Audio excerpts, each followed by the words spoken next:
नमस्कार विद्यार्थी मित्रांनो, स्वागत आहे तुम्हा सर्वांचं महा एक्झाम पॉईंट आपल्या एज्युकेशनल यूट्यूब चॅनलवरती. तर विद्यार्थी मित्रांनो, आपला आजचा व्हिडिओचा भाग हा 3 आहे, ज्यामध्ये आपण बीएड व लॉ सीईटीसाठी मित्रांनो परीक्षाभिमुख असे अतिशय महत्त्वाचे अतिसंभव प्रश्न आपण पाहत आहोत. जर मित्रांनो तुम्ही आपल्या चॅनलवर नवीन असाल आणि जर तुम्ही बीएड सीईटी किंवा लॉ सीईटीची तयारी करत असाल तर लगेच मित्रांनो आपल्या चॅनलला सबस्क्राईब करून घ्या, कारण का आपल्या चॅनलवर तुम्हाला संपूर्ण काही परीक्षा दृष्टिकोनातून अतिशय महत्त्वाचे अतिसंभव प्रश्न व त्यासोबत आपण पीवायक्यू या ठिकाणी मित्रांनो आपण जे आहे सर्व काही पाहत असतो. जर मित्रांनो तुम्ही या मागील व्हिडिओचे 2 पार्ट पाहिले नसाल तर त्यांची लिंक तुम्हाला व्हिडिओ डिस्क्रिप्शन बॉक्समध्ये किंवा मित्रांनो तुम्ही आपल्या चॅनलच्या ऑफिशियल डॅशबोर्डमध्ये देखील मित्रांनो तेथून तुम्ही पाहू शकता. तर आपण आजच्या व्हिडिओमध्ये जे मित्रांनो करंट अफेअर्स आणि जीकेचे काही अतिशय महत्त्वपूर्ण प्रश्न या ठिकाणी आपण पाहणार आहोत, जे की तुम्हाला परीक्षेमध्ये प्रश्न संख्या 30 असते आणि त्याचे गुण देखील तुम्हाला 30 त्या ठिकाणी दिले जातात. तर आपण परिपूर्ण पैकीच्या पैकी गुणांचा या ठिकाणी आपण संपूर्ण काही संभव सराव प्रश्न या ठिकाणी पाहत आहोत, त्यामुळे व्हिडिओला काळजीपूर्वकाने शेवटपर्यंत पाहत राहा मित्रांनो. तर यामध्ये मित्रांनो आपला प्रश्न क्रमांक पहिला असा आहे, पहा काय म्हणतो.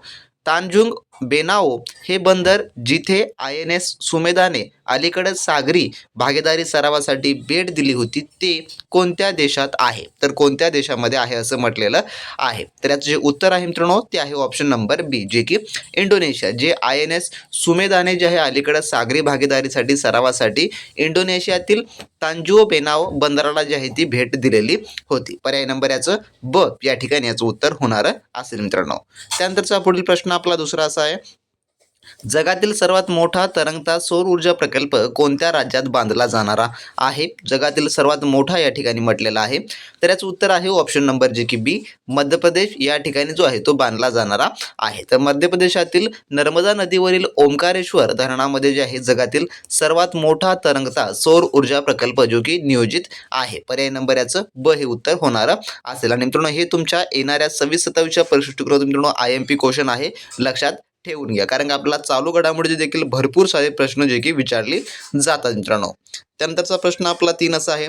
कोणत्या संस्थेने नॉलेज पोर्टल फॉर खादी जे की सुरू केलेलं आहे? नॉलेज पोर्टल फॉर खादी कोणत्या संस्थेनं?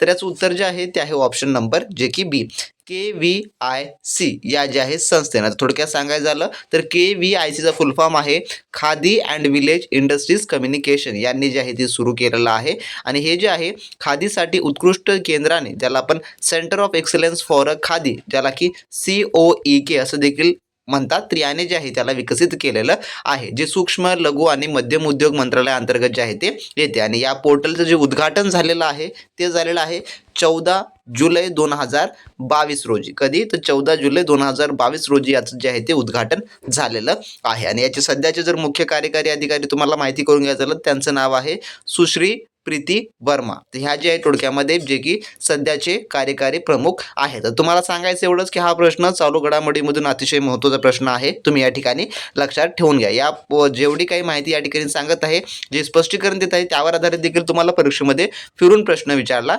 जाऊ शकतो. त्यानंतरचा पुढील आपला प्रश्न 4था असा आहे. अखिल भारतीय शिक्षा समागम कोणत्या राज्यात किंवा केंद्रशासित प्रदेशात आयोजित करण्यात आला होता? तर अखिल भारतीय शिक्षा जे समागम प्रोग्राम आहे तो. तर याचं उत्तर आहे ऑप्शन नंबर जे की बी, उत्तर प्रदेश या राज्यामध्ये. तर उत्तर प्रदेशातील वाराणसी येथे राष्ट्रीय शैक्षणिक धोरणाच्या अंमलबजावणीवर चर्चा करण्यासाठी हा कार्यक्रम आयोजित करण्यात आलेला होता. पर्याय नंबर ब हे उत्तर होणार असेल. त्यानंतरचा प्रश्न आपला पुढील 5वा. भ्रष्टाचाराविरुद्ध संयुक्त राष्ट्राच्या अधिवेशनातील 11व्या राज्यपक्षांची परिषद कोणत्या देशात आयोजित करण्यात आली होती? तर या ठिकाणी तर याचं उत्तर आहे ऑप्शन नंबर जे की ड, कतार या जे आहे देशामध्ये आयोजित करण्यात आलेली होती. तर ही आंतरराष्ट्रीय परिषद कतार येथे पार पडली, ज्यात भ्रष्टाचाराविरुद्ध जागतिक धोरणावर चर्चा जी आहे ती झालेली आहे. पर्याय नंबर याचं ड हे उत्तर होणार असेल. त्यानंतरचा प्रश्न 6वा. कोणत्या अंतराळ संस्थेने बहुचर्चित मंगळ वातावरण आणि अस्थिर उत्क्रांती जे की मोहीम सुरू केली? तर कोणत्या अंतराळ संस्थेने यापैकी? तर याचं उत्तर आहे ऑप्शन नंबर जे की पर्यायचा ए, नासा या संस्थेने. तर मंगळावरचे वातावरण आणि त्यातील बदलांचा अभ्यास करण्यासाठी अमेरिकेची अंतराळ संस्था जी की आपण नासा आपण ओळखतो त्याला, तर नासाने जी आहे ही मोहीम सुरू केलेली होती. पर्याय नंबर याचं ए या ठिकाणी उत्तर होणार असेल. त्यानंतर 7वा प्रश्न. भारताच्या क्रीडा परिसंस्थेला बळकटी देण्यासाठी युवा व्यवहार आणि क्रीडा मंत्रालयाने सुरू केलेल्या इंटर्नशिप धोरणाअंतर्गत दरवर्षी किती इंटर्नशिप जे आहे ते दिल्या जातील तर किंवा दिल्या जातात? तर याचं उत्तर आहे ऑप्शन नंबर जे की सी, ज्यामध्ये 288 एवढ्या जे आहे इंटर्नशिप दिल्या जातात या इंटर्नशिपद्वारे. पर्याय नंबर याचं सी या ठिकाणी याचं उत्तर होणारं असेल. त्यानंतरचा प्रश्न आपला 8वा असा आहे, भारतीय तटरक्षक दलाने त्यांचे पहिले प्रदूषण नियंत्रण जहाज समुद्र प्रताप कोणत्या राज्यात जे की सुरू केलं? तर याचं उत्तर आहे ऑप्शन नंबर जे की सी, गोवा या राज्यामध्ये. तर भारतीय तटरक्षक दलाने सागरी प्रदूषण रोखण्यासाठी समुद्र प्रताप हे जहाज गोवा येथे कार्यान्वित जे आहे ते केलेलं आहे. तर जे समुद्र प्रताप हे नाव आहे हे देखील लक्षात ठेवून घ्या, कारण का तुम्हाला यावर देखील प्रश्न परीक्षेत येऊ शकतो. तर गोवा या राज्यामध्ये आणि हे नाव दोन्ही इम्पॉर्टंट आहे तुमच्यासाठी. त्यानंतरचा प्रश्न 9वा आपला, 88व्या वर्षी निधन झालेले विनोद कुमार शुक्ला कोण होते खालीलपैकी? तर याचं उत्तर आहे ऑप्शन नंबर ब, जे की हे साहित्यिक होते. तर विनोद कुमार शुक्ला हे प्रसिद्ध हिंदी साहित्यिक आणि कवी होते, ज्यांचं नुकतंच निधन झालेलं आहे. पर्याय नंबर याचं ब याचं उत्तर होणारं असेल. त्यानंतरचा प्रश्न 10वा, भारताचे उपराष्ट्रपती CP राधाकृष्णन यांनी प्रकाशित केलेल्या सनातन संस्कृतीची अटल दृष्टी या पुस्तकाचे लेखक कोण आहेत? तर या पुस्तकाचे लेखक कोण आहेत म्हटलेलं आहे. तर याचं उत्तर आहे ऑप्शन नंबर सी, जे की वासुदेव देवनानी हे जे आहे थोडक्यात आहेत. तर राजस्थान विधानसभेचे अध्यक्ष वासुदेव देवनानी लिखित या पुस्तकाचं प्रकाशन उपराष्ट्रपतीच्या हस्ते जे आहे ते झालेलं आहे. पर्याय नंबर याचं सी या ठिकाणी उत्तर होणारं असेल मित्रांनो.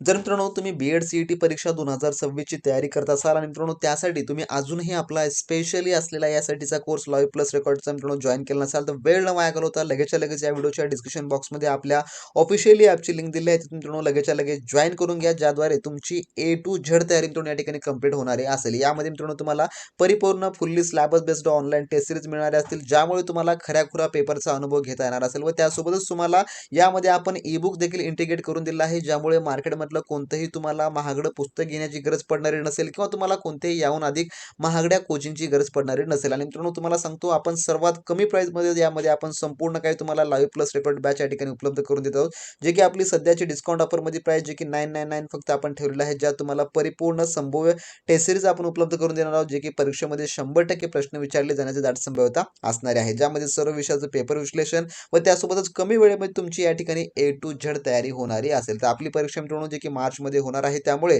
त्या मानाने आपण संपूर्ण काही या ठिकाणी तयारी करणार आहोत. त्यासोबतच तुम्हाला सर्व विषयाची ई-बुक उपलब्ध करून देणार आहोत, ज्यामुळे तुम्हाला पुस्तकीची या ठिकाणी घेण्याची अजिबात गरज पडणारी नसेल. जर मित्रांनो तुम्हाला जॉईन करायचं असेल तर लगेचच्या लगेच आपली ॲप्लिकेशन डाउनलोड करून घ्या. डिस्क्रिप्शन बॉक्समध्ये लिंक आहे आणि तिथून मित्रांनो तुम्ही BEd CETच्या परिपूर्ण तयारीसाठी मित्रांनो लागू शकता. आणि मित्रांनो तुम्ही घेतला तर डोळे झापून तुम्ही तयारीला लागा. तुमचा स्कोर मित्रांनो हा तुमच्या मनासारखा येणारा असेल, त्यामुळे लगेचच्या लगेच जॉईन करा, चांगल्या तयारीला लागा मित्रांनो. तर जे विद्यार्थी BEd CETची तयारी करतायत त्यांच्यासाठी आपण लाईव्ह प्लस रेकॉर्डेड असं दोन्ही पण ठेवलेलं आहे. आणि जे विद्यार्थी लॉ CETची तयारी करत आहेत, लॉसाठी ते ॲडमिशन करत आहेत, लॉसाठीचं प्रिपेअर करत आहेत, तर मित्रांनो तुमच्यासाठी आपण स्पेशली टेस्ट सिरीजची बॅच त्या ठिकाणी मित्रांनो रिलीज केलेली आहे, ज्यामध्ये तुम्हाला परिपूर्ण तुमच्या परीक्षा पॅटर्ननुसारचं संपूर्ण काही आपण त्या ठिकाणी उपलब्ध करून दिलेलं आहे. तर लगेचच्या लगेच व्हिडिओ डिस्क्रिप्शन बॉक्समध्ये आपल्या ऑफिशियली ॲपची मित्रांनो लिंक दिलेली आहे, तिथून तुम्ही क्लिक करा आणि मित्रांनो तुमचा जो काही आवडता कोर्स आहे त्यासाठी मित्रांनो लगेचच्या लगेच तुम्ही एनरोल करून घेऊ शकता आणि चांगल्या उत्तम तयारीला मित्रांनो त्या ठिकाणी लागू शकता. जर मित्रांनो तुम्ही आजपासून त्या ठिकाणी परफेक्ट प्रॅक्टिसला सुरुवात केली तर 100% मित्रांनो निकाल हा तुमच्या बाजूने असणार असेल आणि तुमच्या मनासारखा निकाल जो आहे तो येणारा असेल मित्रांनो. त्यानंतर आपण पुढचा प्रश्न 11वा, भारतातील महिलांना भेडसावणाऱ्या समस्यावर संशोधन करण्यासाठी आणि उपाय सुचवण्यासाठी तरुणांना प्रोत्साहित करण्यासाठी राष्ट्रीय महिला आयोगाने कोणती फेलोशिप सुरू केली आहे? ते NSWने जे आहे जे की तरुणांसाठी कोणती फेलोशिप सुरू केली आहे? तर याचं उत्तर आहे ऑप्शन नंबर जे की सी, शक्ती स्कॉलर्स ही जी आहे ती फेलोशिप सुरू केलेली आहे. तर महिलांच्या समस्यावर संशोधन करण्यासाठी राष्ट्रीय महिला आयोगाने जे आहे ही फेलोशिप सुरू केलेली आहे. पर्याय नंबर सी. त्यानंतरचा प्रश्न 12वा आपला, जगातील सर्वात मोठा व्यावसायिक संप्रेषण उपग्रह ब्लू बर्ड ब्लॉक 2 लो अर्थ ऑर्बिटमध्ये कोणी जे आहे ते प्रक्षेपित केला? तर याचं उत्तर आहे ऑप्शन नंबर जे की डी, WLO यांनी जे आहे थोडक्यामध्ये जे काही हा उपग्रह आहे जो की प्रक्षेपित केलेला आहे. हा जगातील सर्वात मोठा आणि व्यावसायिक संप्रेषण उपग्रह आहे. त्यानंतर आपला पुढील प्रश्न 13वा, पंतप्रधान नरेंद्र मोदी कोणत्या शहरात राष्ट्रीय प्रेरणास्थळाचे उद्घाटन करतील? तर राष्ट्रीय प्रेरणास्थळ असं म्हटलेलं आहे. तर याचं उत्तर आहे ऑप्शन नंबर ए, जे की लखनौ. तर पंतप्रधान नरेंद्र मोदी यांच्या हस्ते लखनौ येथे या प्रेरणास्थळाचं उद्घाटन नियोजित आहे. त्यानंतर 14वा प्रश्न आपला, 25व्या जागतिक अन्न शहर रँकिंगमध्ये कोण प्रथम क्रमांकावर आहे खालीलपैकी? तर याचं उत्तर आहे ऑप्शन नंबर ए, जे की नेपल्स हे जे आहे थोडक्यात आहे. तर नेपाळ नाही, तर हे नेपल्स आहे आणि हे इटालीतील एक नामांकित शहर आहे, ज्यामध्ये जागतिक अन्न रँकिंगमध्ये हा प्रथम स्थान जो आहे तो मिळवलेला आहे. तर कुठला आहे? हा इटालीमधील आहे. तर तुम्हाला परीक्षेमध्ये इटाली देखील हे ऑप्शन दिसू शकते, त्यामुळे तुम्ही इटालीला देखील त्या ठिकाणी चूज करू शकता किंवा क्लिक जे आहे ते करू शकता, कारण का दोन्ही एकच आहे. इटाली असेल तर इटाली, नाही तर नेपल्स असेल तर नेपल्सला तुम्ही त्या ठिकाणी क्लिक करू शकता. त्यानंतर आपला पुढील 15वा प्रश्न असा आहे, अलीकडेच भारतातील सर्वोच्च विज्ञान पुरस्कार विज्ञान रत्न कोणाला प्रदान करण्यात आलेला आहे? तर याचं उत्तर जे आहे ते आहे ऑप्शन नंबर जे की डी, गोविंदराजन पद्मानुभन यांना जे आहे थोडक्यामध्ये हा पुरस्कार देण्यात आलेला आहे. तर प्रख्यात जीवशास्त्रज्ञ गोविंदराजन पद्मानुभन यांना जो आहे त्यांच्या विज्ञान क्षेत्रातील योगदानाबद्दल हा सन्मान जो आहे तो मिळालेला आहे मित्रांनो. त्यानंतरचा आपला 16वा प्रश्न पुढील असा आहे, भारतामध्ये कायमस्वरूपी बंदोबस्त कोणत्या गव्हर्नर जनरलनं केलेला होता? कायमस्वरूपी या ठिकाणी जो बंदोबस्त आहे तो. तर याचं जे उत्तर आहे ते आहे याचं उत्तर ऑप्शन नंबर जे की सी, लॉर्ड कॉर्नवालिस यांनी जे आहे भारतामध्ये कायमस्वरूपी बंदोबस्त जे आहे ते लागू केलेला होता. तर कधी केला होता? तर तो आहे 1793 मध्ये बंगालमध्ये लॉर्ड कॉर्नवालिसने ही जी आहे जी की महसूल पद्धत जी आहे ती लागू केलेली होती. पर्याय नंबर सी या ठिकाणी याचं उत्तर होणार असेल. त्यानंतर 17वा प्रश्न, 1857च्या स्वातंत्र्य लढ्यात झाशीची राणी लक्ष्मीबाई यांनी कोणत्या ब्रिटिश अधिकाऱ्याविरुद्ध आहे तो लढा दिला होता? तर 1857 मध्ये.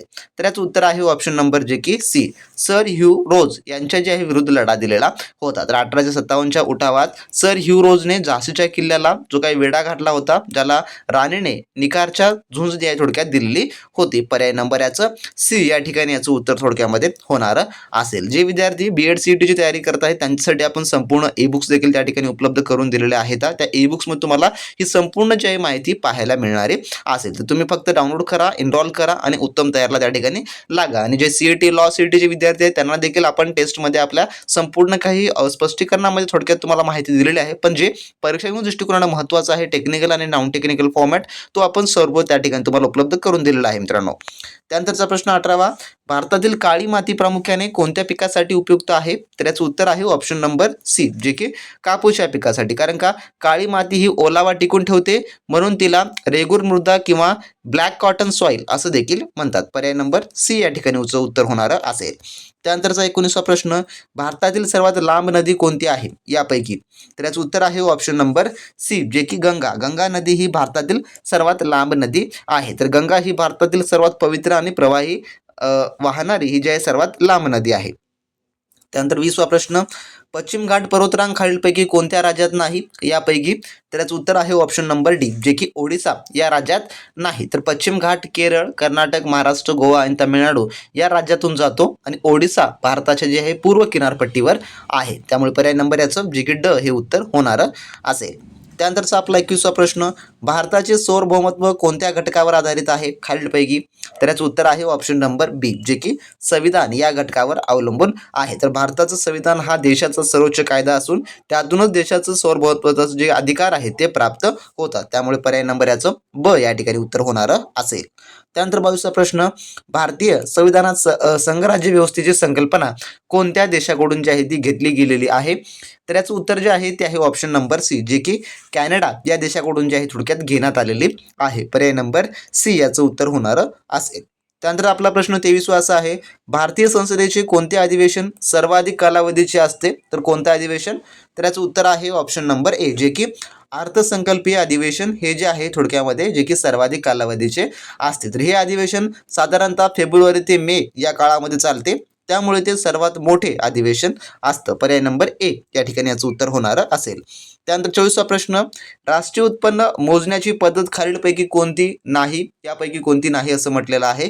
तर याचं उत्तर आहे ऑप्शन नंबर जे की पर्यायचं डी, कर्ज पद्धत ही जी आहे थोडक्यामध्ये नाही. तर राष्ट्रीय उत्पन्न मोजण्यासाठी उत्पन्न, खर्च आणि उत्पादन या 3 मुख्य पद्धती जे की वापरल्या जातात, परंतु हे जे आहे पद्धत वापरली जात नाही, म्हणून पर्याय नंबर ड या ठिकाणी याचं उत्तर होणार असेल. त्यानंतर पुढील आपला 25वा प्रश्न, भारतीय रिझर्व्ह बँकेची स्थापना कधी झाली? तर याचं उत्तर आहे ऑप्शन नंबर जे की बी, 1935 ला. तर आरबीआयची स्थापना 1 एप्रिल 1935 रोजी भारतीय रिझर्व्ह बँक कायदा 1934 नुसार जी आहे ती झालेली आहे. पर्याय नंबर बी या ठिकाणी याचं उत्तर होणार असेल. त्यानंतरचा 26वा प्रश्न आपला, चलनवाढीचा थेट परिणाम कशावर होतो? जो चलनवाढ त्याला आपण इन्फ्लेशन असं म्हणतो. तर याचं उत्तर आहे ऑप्शन नंबर बी, जे की स्थिर उत्पादन गट यावर जे आहे याचा थेट परिणाम होतो. तर महागाईमुळे पैशांची खरेदी शक्ती कमी होते, ज्याचा सर्वाधिक फटका ठराविक पगार किंवा उत्पन्न असणाऱ्यांना बसतो. पर्याय नंबर ब याचं उत्तर होणार असेल.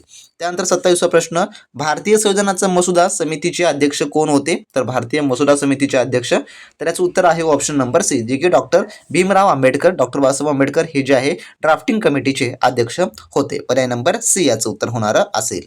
त्यानंतर 28वा प्रश्न, भारतीय संविधानातील मूलभूत हक्क किती आहेत? तर याचं उत्तर आहे, मूलभूत हक्क म्हटलेलं आहे, याचं उत्तर आहे ऑप्शन नंबर बी, जे की 6 एवढे आहे. तर सध्या भारतीय नागरिकांना 6 मूलभूत हक्क प्रदान करण्यात आलेले आहेत. त्यामुळे पर्याय नंबर याचं बी हे उत्तर होणार असेल. त्यानंतरचा 29वा प्रश्न, राज्यपालाची नियुक्ती खालीलपैकी कोण करतो? तर याचं उत्तर आहे ऑप्शन नंबर सी, जे की राष्ट्रपती हे जे आहे राज्यपालाची नियुक्ती करतात. त्यानंतरचा आपला 30वा प्रश्न, भारतीय संविधान कोणत्या तारखेला अंमलात आले? तर याचं उत्तर आहे ऑप्शन नंबर सी, जे की 26 जानेवारी 1950 रोज जे आहे भारतीय संविधान हे अंमलात आलेलं आहे. तर भारताचं जे संविधान आहे ते स्वीकारण्यात आलेली जी तारीख आहे ती आहे 26 नोव्हेंबर 1949 रोजी, परंतु त्याची प्रत्यक्ष अंमलबजावणी जी झाली ती 26 जानेवारी 1950 पासून जी आहे ती झालेली आहे. त्यामुळे पर्याय नंबर सी हे याचं उत्तर होणार असेल. असे मित्रांनो आपल्या आजच्या व्हिडिओमधले टॉप 30 क्वेश्चन होते, जे की आपण या संबंधित पाहिलेले आहेत. जर तुम्ही बीएड सीईटीचा अर्ज भरला असेल किंवा लॉ सीईटीचा अर्ज भरला असेल तर मित्रांनो तुम्हाला अशा प्रकारचे प्रश्न परीक्षेमध्ये पाहायला मिळणारे असतील. आणि जे विद्यार्थी अजूनही आपली ॲप डाउनलोड करून ज्यामधून बॅच आपली इनरोल केलं नसेल तर वेळ वाया घालू नका मित्रांनो, लवकरात लवकर जॉईन करून घ्या. चांगले आणि उत्तम तयार मित्रांनो तुम्ही त्या ठिकाणी लागू शकता. तर रेग्युलर व्हिडिओ पाहण्यासाठी चॅनलला सबस्क्राईब करून घ्या, व्हिडिओला लाईक करा आणि आपला टेलिग्राम ग्रुप अजून जॉईन केला नसेल व्हिडिओ डिस्क्रिप्शन बॉक्समध्ये टेलिग्राम ग्रुपची देखील लिंक दिलेली आहे, त्यातून तुम्ही जॉईन करून घ्या आणि सर्व अपडेट त्या ठिकाणी मिळवू शकता. भेटू नेक्स्ट व्हिडिओमध्ये. तोपर्यंत मित्रांनो बी प्रॅक्टिस क्रॅक एक्झाम.